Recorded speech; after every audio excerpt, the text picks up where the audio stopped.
COVID-19 is expected to impact China's global trade for several months.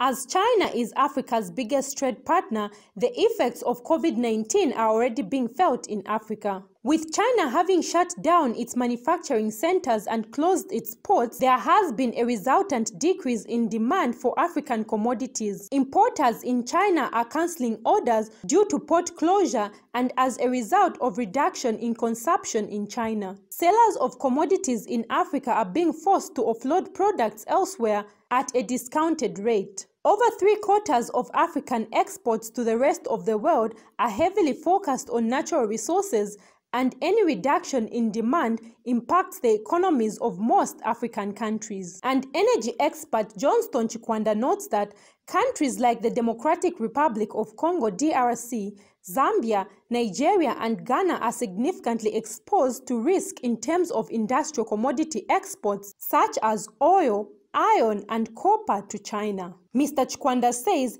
the Organization of Petroleum Exporting Countries (OPEC) has dramatically reduced its outlook for oil demand this year as a result of the coronavirus. Affecting the global oil industry, and Zambia to be specific.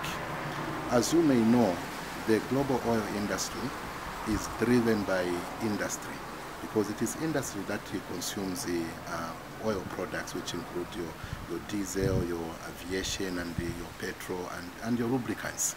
And so we have got different segments in the industry. We have got manufacturing, we have got construction, we have got the transport sector, which includes aviation, which includes the motorists, and we have got all form farming as well. It is part of it.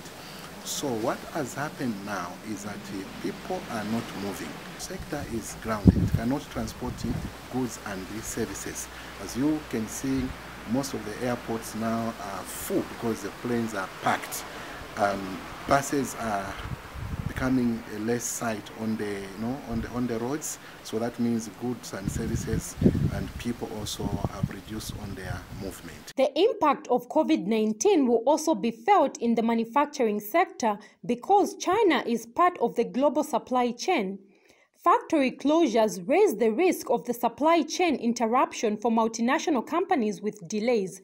Raw material shortages, increased costs, and reduced orders are already affecting manufacturing plants around the world, including Africa. Further, a look at African inputs from outside the continent reveals that industrial machinery, manufacturing, and transport equipment constitute over 50% of Africa's combined needs. And currently, external exports from outside Africa account for more than half the total volume of imports to African countries, with the most important supply being Europe at 35%, China at 16%, and the rest of Asia, including India at 14%.